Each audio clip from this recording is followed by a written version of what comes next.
que dá acesso à prosperidade bíblica? Os princípios bíblicos. O que dá acesso à autoridade da igreja? O conhecimento do poder que carrega o nome de Jesus. O que me dá acesso a lugares mais altos? A minha identidade de filho. A Bíblia diz que o povo perece por falta de conhecimento. Como conhecerão mais sobre santidade se estamos esvaziando os púlpitos dessa mensagem? Precisamos falar sobre santidade. Deus é santo. Ele ama a santidade. Ele propõe santidade. Ele exalta a santidade. Ele se move em santidade. Ele habita em santidade. Mas eu tenho uma boa notícia. Quantos querem uma boa notícia? A boa notícia é que o Evangelho é perfeito para pessoas imperfeitas. Alguns vão dizer: uau, até que fim entrou nesse lugar, eu já estava me sentindo culpado. Irmão, a espada que está cortando você me cortou antes dessa mensagem ser pregada, amém? A gente recebe de Deus no secreto, a gente é exortado no secreto, a gente é alinhado no secreto, e depois a gente transborda em público aquilo que Deus falou com a gente quando ninguém ouvia. Esse é o meu lugar. Eu não lembro de quem é essa frase, talvez daquele livro Porque Tarda o Pleno Avivamento, Leonard Ravenhill, eu não lembro de quem é, mas ele propõe que precisamos pregar o Evangelho como um moribundo falando a moribundos. Eu não sei quanto tempo eu tenho e eu preciso falar enquanto eu posso falar.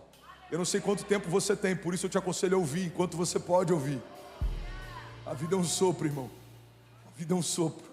Paul Washer diz: eu tenho dado a Cristo inúmeras razões para não me amar, mas nenhuma delas tem sido forte o suficiente para mudá-lo. Guarda isso. Deus te recebe do jeito que você é, mas Deus não te aceita do jeito que você é.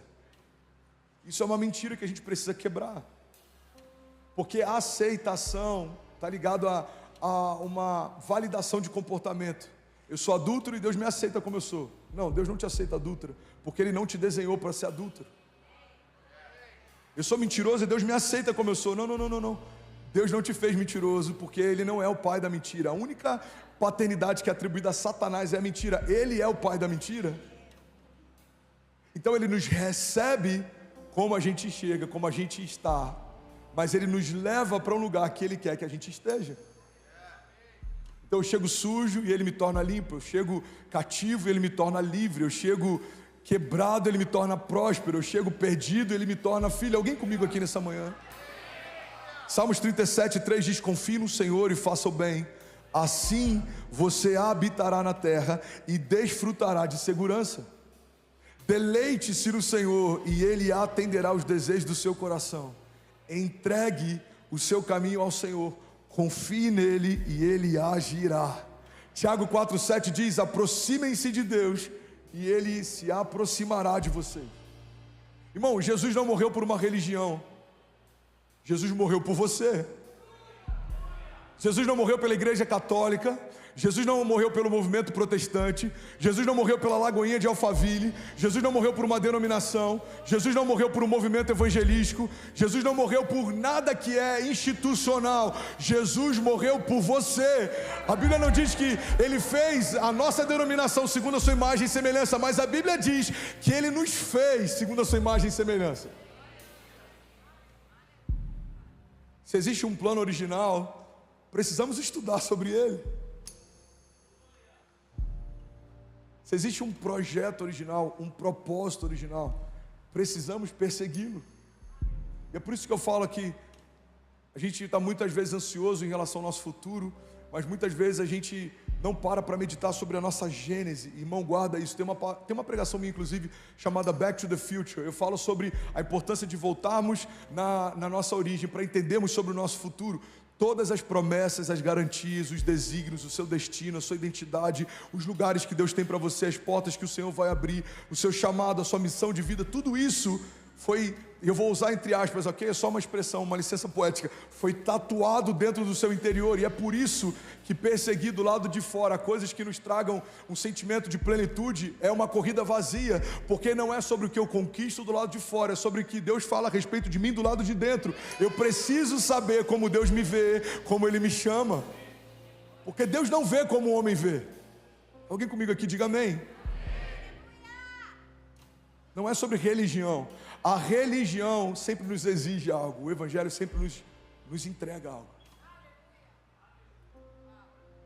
Olha o que a palavra diz, Mateus 23:13 diz: ai de vocês, mestres da lei e fariseus, hipócritas, vocês fecham o reino dos céus diante dos homens. Vocês mesmos não entram, nem deixam entrar aqueles que gostariam de fazê-lo. Pastor, peraí, eu acho que você está se contradizendo. Será que a gente não está nesse lugar? Fechando as portas do reino para que pecadores tenham acesso? Será que a gente não está nesse lugar se tornando um fariseu hipócrita, condenando o pecado do outro? Não, irmão, guarda isso. O que essa passagem fala é a respeito de homens que se diziam ser homens de Deus e que impunham costumes e cultura como se fossem princípios e fundamentos. Sabe quando a gente corre o risco de entrar nesse lugar? Quando a igreja coloca na sua pauta falar mais sobre que tipo de vestimento você pode, do que tipo de santidade Deus espera de você. É quando a igreja entra no lugar de querer regulamentar o que é de Deus e o que não é de Deus, o que pode e o que não pode, quando precisamos só falar sobre a agenda dos céus. Bateria é do inferno ou não é? Guitarra é do inferno ou não é? Mulheres podem usar calça jeans ou não podem? Pastor, eu não estou entendendo. Eu sei que você não está entendendo, porque para muitos daqui, talvez você nunca tenha ouvido falar sobre isso. Mas pessoas foram excluídas de igrejas porque jogavam futebol. Pessoas foram excluídas do corpo de Jesus porque gostavam de tocar um instrumento musical que hoje as mesmas igrejas que os excluíram utilizam. Muitos endemonizaram a internet. Eu vi uma tarja, um meme que eu achei interessante. Um pastor dizendo: a internet é do diabo. Anos depois ele falando: boa tarde, igreja, seja bem-vindo ao nosso culto online. Quando a gente caminha tentando santificar coisas, a gente se perde, porque a santidade não é para coisas, a santidade é para pessoas. O que a palavra está dizendo aqui é que a gente não tem que ser um aferidor de medida para pessoas segundo os seus costumes e cultura. Muita gente defende cultura religiosa como se fossem princípios do Evangelho, mas os princípios sim são inegociáveis. Quando o assunto é princípios, não tem espaço para opinião. Pastor, a minha opinião é diferente. Irmão, desculpa, entre a sua opinião e a palavra de Deus, eu fico com a palavra de Deus. Pastor, desculpa, mas eu penso diferente.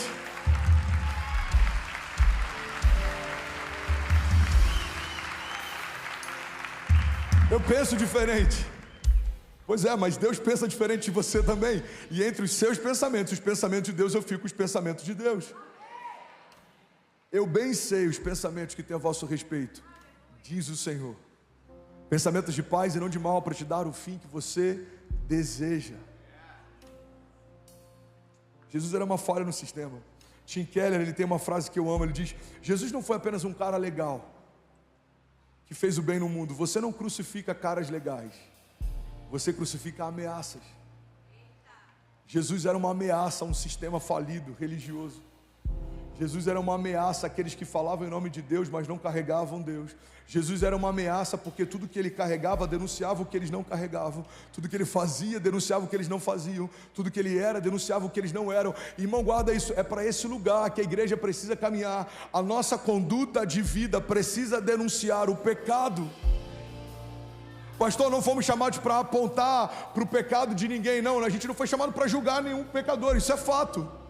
Mas nós precisamos apontar para a santidade. E quando a santidade é estabelecida, o pecado é denunciado. Imagine que eu estou usando 2 tênis aqui. Um é da Adidas e outro é da, sei lá. Fala uma marca, fala um... Não. Adidas, mais um falsificado. Fala um nome... Não, meu lindo. Adidas falsificado. Você já viu que eles mudam só um... Abidas, boa. Eu estou com Adidas no lado, eu estou com Abidas do outro. Talvez se os dois fossem falsificados, passaria direto, você nem perceberia, mas quando eu estou com um original, um de verdade e um que não é de verdade, eu não preciso falar nada. O que é de verdade denuncia o que não é. Pega essa chave. Quando uma verdade se estabelece, tudo que é falso se autodenuncia. O que denuncia a agenda do inferno? A agenda dos céus. Mas como ouvirão se não há quem pregue? Diz a palavra. Martin Luther King, ele diz que o que me assusta, o que me preocupa não é o grito dos maus, é o silêncio dos bons. Irmão, como o mundo, os princípios caídos e uma agenda do inferno serão denunciadas se a igreja não caminhar em santidade, retidão e tiver uma agenda dos céus? Como vai ser denunciado o pecado se a gente não tiver na nossa pauta santidade? Falamos sobre promessas nos púlpitos, o mundo também tem promessas. Falamos sobre esperança, o mundo também carrega uma esperança. Falamos sobre riquezas, o mundo também fala sobre riquezas.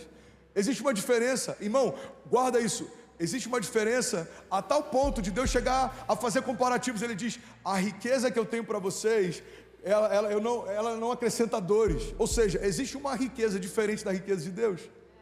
A paz que eu vos dou, eu não dou como o mundo dá. Então existe uma paz no mundo. Precisamos colocar o original em pauta para que o falso seja denunciado. Precisamos colocar a agenda de Deus em pauta para que a agenda do inferno seja denunciada. Alguém comigo aqui?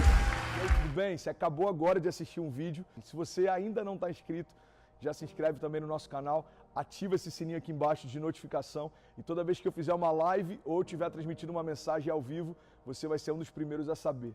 Mas eu deixei mais 2 indicações aqui que eu espero que façam muito sentido para você. Então já aproveita e clica para assistir a próxima mensagem, beleza? Seja bem-vindo ao time de incendiários e eu espero de verdade que essas mensagens mudem a sua vida como elas têm mudado a minha também. Até a próxima. Valeu!